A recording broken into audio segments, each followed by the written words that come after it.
Hello friends, welcome to my channel. இன்றைக்கி நம்ம தளபதி 69 படத்தில் விஜய்க்கு கூட சேர்ந்து நடிக்க போகிற 90s ஹீரோயின் பற்றி தான் இந்த வீடியோவில் பார்க்க போகிறோம்.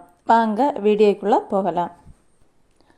பொதுவாக நம்ம சினிமாவை எடுத்துக்கிட்டோன்னா ஹீரோயின்ஸ் கொஞ்ச காலம்தான் ஹீரோயினாக நடிப்பாங்க. அதுக்கப்புறம் அம்மா, அண்ணி, அக்கா இந்த மாதிரி கேரக்டர் தான் அவங்களுக்கு நடிக்கிறதுக்குள்ள சான்ஸ் கிடைக்கும். அப்படி இருக்கும்போது இப்போ விஜய்க்கு படங்களில் 90s ஹீரோயின் அதிகமாக இடம்பெற்றுட்டு வராங்க. நம்ம எடுத்துக்கிட்டோன்னா லியோ படத்தில் நடிகை த்ரிஷா 14 வருஷங்களுக்கு பிறகு விஜய்க்கு ஜோடியாக நடிச்சிருப்பாங்க. கோட் படத்தில் ஸ்னேகா 22 வருஷங்களுக்கு பிறகு ஜோடியாக நடிச்சிருந்தாங்க. இப்போ தளபதி 69 இந்த படத்தோட ஷூட்டிங் அக்டோபர் மாதம் ஸ்டார்ட் பண்ண போகிறாங்க.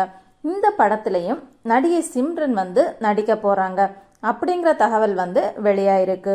24 வருஷங்களுக்கு பிறகு இவங்க 2 பேரும் சேர்ந்து நடிக்க போகிறாங்க அப்படிங்கிற தகவல் வெளியானது ரசிகர்களுக்கு மகிழ்ச்சியை ஏற்படுத்தியிருக்கு.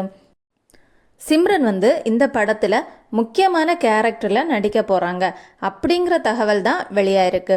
என்ன கேரக்டரில் நடிக்க போகிறாங்க அப்படிங்கிற தகவல் இன்னும் வெளியாகலை. பாசிட்டிவ் ரோல் பண்ண போகிறாங்களா இல்லை நெகட்டிவ் ரோல் பண்ண போகிறாங்களா அப்படிங்கிறத பொறுத்திருந்து பார்க்கலாம். உங்களுக்கு 90s ஹீரோயினில் யார் ரொம்ப பிடிக்கும் அப்படிங்கிறத கமெண்ட் பண்ணுங்கள். உங்களுக்கு இந்த வீடியோ பிடிச்சிருந்ததுன்னா சப்ஸ்கிரைப் பண்ணுங்கள்.